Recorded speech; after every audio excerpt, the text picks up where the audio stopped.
95% of the world's watches are made here, including the one you're wearing right now. Many big brand watches are produced or sourced for parts from here. This place is Shenzhen City, the world watch capital city. Where do these luxury watches actually come from?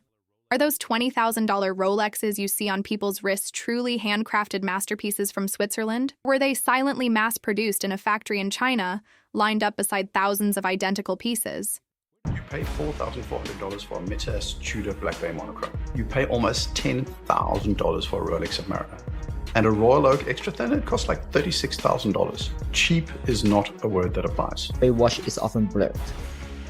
However, when you come to Guangzhou, you cannot see any problem just by looking at the appearance. What you need to be careful about is that the low quality movement inside will be sold at a high price. My suggestion is you can try it first or buy it for a legal way. I'm Sean. See you next time. The way Chinese manufacturers are exposing the luxury watch industry right now, it's absolutely wild. What used to be whispered rumors has turned into full-blown revelations. TikTok is overflowing with unboxings, and let's just say, the factories in Shenzhen? They're done keeping quiet.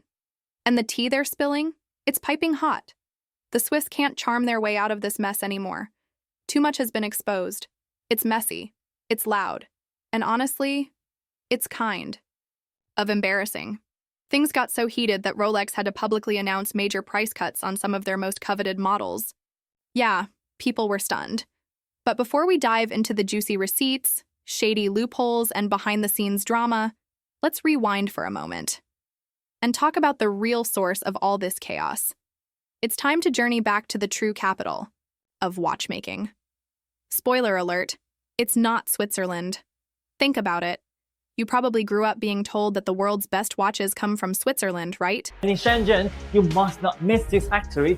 Asking y'all should receive. Tisa, where are the watch manufacturers?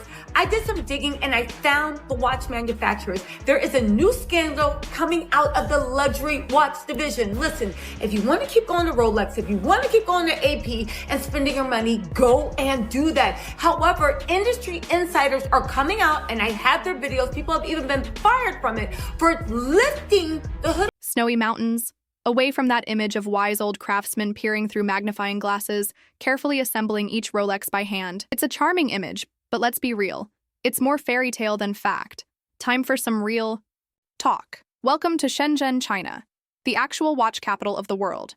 No exaggeration. Over 95% of all watches on the planet are made in China, and a huge portion of that production flows straight out of Shenzhen. Most Swiss watches are actually made in China, and the reason that replicas often look just as good as the original is that they are made in the same factory. They offer a wide range of styles to choose from, maintain strict production standards, and can support customization, starting from just 50 pieces. What? Worry about them as just middlemen? You can't. But that raises a major question. If your luxury watch is mostly assembled in China, why does it still say Swiss made on the dial? Swiss made. And yet you're dropping $6,000 on a watch that's mostly made in China, but dressed up with a Swiss stamp and a luxury glow-up, all thanks to clever marketing and a few finishing touches. Don't get it twisted. This isn't some brand new scandal either. The luxury world has been playing this game for years. It started as quiet whispers on Reddit, then leaked onto TikTok, and now it's exploding with insider exposés like a full-blown true crime docuseries. One former employee even claimed he got fired from a major Swiss watch brand, just for asking too many questions. He was restoring vintage watches from the 70s when he discovered something wild. Tons of the parts were already coming from Asia, back then.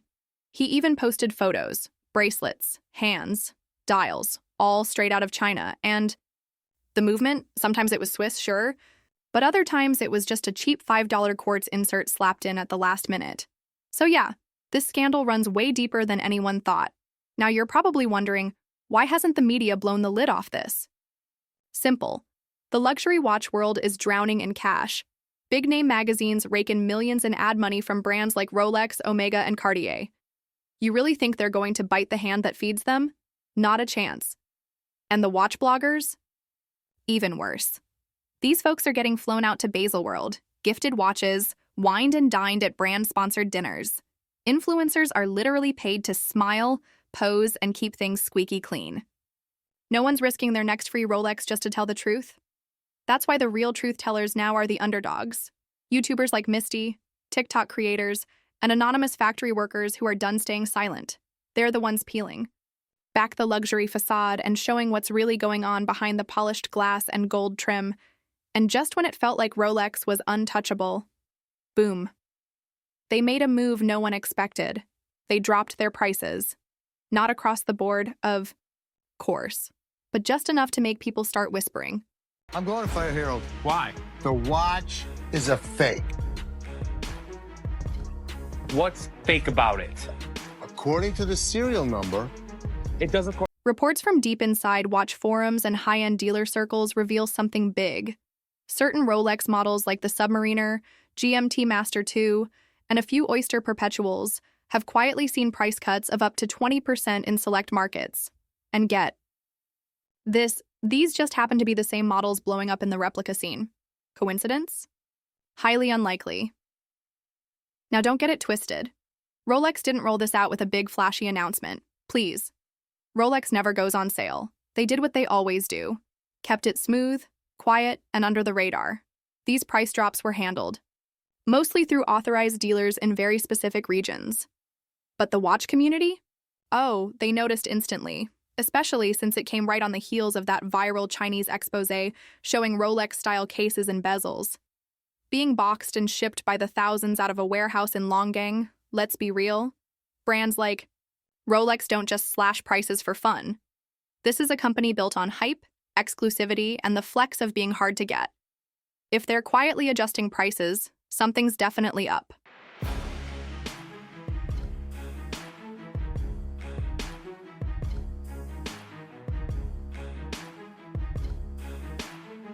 So the fact that Rolex made these quiet price cuts right as their supply chain drama hit the fan, yeah, luxury fans are stressed because the entire mystique of high fashion hinges on one thing: illusion, the craving for something rare, unattainable.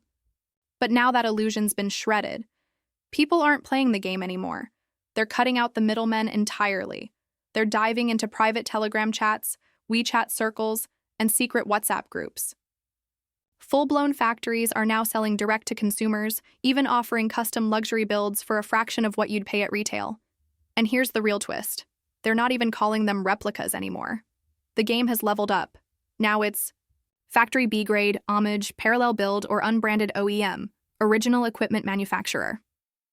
Translation: we made it, but we legally can't say we made it for Rolex. It's giving DH-gate but high-end, refined, and polished. Oh, and it gets deeper.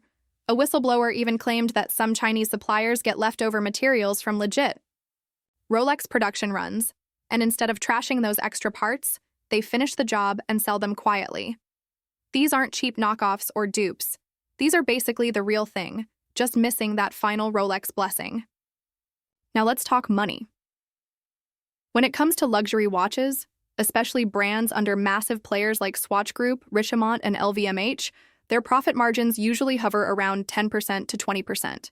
Not exactly pocket change, but not evil empire territory either. Now stack that against the real giants, tech and pharma. Apple pulls a 32% margin, Microsoft a clean 38%, and Novo Nordisk, the company behind Ozempic, try 39%. Suddenly, that $15,000 Rolex doesn't seem quite so outrageous, right? But hold up. Don't start getting warm, fuzzy feelings for Rolex just yet. They're still eating, and I mean eating. Rolex to your collection. These are the 5 cheapest Rolex watches that you can buy right now. First one, we got the 36mm Datejust 16220 with the engine turn bezel, and it's worth around $6,500. The next watch is a 36mm Datejust 16014 with the blue dial and fruited bezel. This one is priced at around $6,200. Rolex moves in silence like a private Facebook group with admin-only access. They don't even publish their financials. Why? Because, plot twist of the year, they're technically a nonprofit foundation. Wild, right? But don't let that label fool you. Just because they're not flexing like the tech giants doesn't mean they're not stacking serious cash behind the scenes. And that brings us to the million-dollar question. What does it really cost to make one of these watches? According to industry insiders, a Rolex that sells for $6,000 might only cost around $1,200 to $1,500 to produce. That's less than 25% of the retail price. And that's before dealer markups and the luxury tax of because we can. Some brands are a bit more transparent. Take Christopher Ward, a UK-based watchmaker. They openly say they never charge more than 3 times their production cost. Omega, closer to 4x. But Rolex? Most experts believe they're hitting a solid 5x markup minimum. So no, they're not stroking. White cats in some Bond villain lair. But let's not pretend they're just scraping by. They're running up massive profits, all in the name of prestige. So when you're buying a Rolex, you're not just paying for a watch, you're paying for the machine, the brand, the hype, the mystique. But let's keep it 100. Not everything that looks expensive is expensive. That $60 Rolex you scooped off Instagram? Sure, it might pass in a blurry story or under soft lighting as long as nobody zooms in. But come on, the guts of that thing are basically Dollar Tree with a dream. No shade to the budget queens or DH-gate divas, but facts are facts. Most replicas cut corners hard. The movement inside? Usually some random no-name part ticking like a broken metronome. Nowhere near the smooth, buttery sweep of a real automatic. The water resistance? Non-existent. That fake Rolex will fog up from just standing in a humid bathroom. The metal? Cheap alloys that scratch if you look at them wrong. The lume barely glows. And the weight? Way off. And don't even ask about the finishing. It's definitely not hand-polished by some Swiss craftsman tucked away in a snowy cabin. In different sizes, a small dial makes your wrist slimmer while a large one makes you a stronger area. First of all, you need to determine your budget range. The Rolex Datagest is the best choice for cost-effective. For more advanced options, there's post and professional models. Let's look at the Submarina's tier.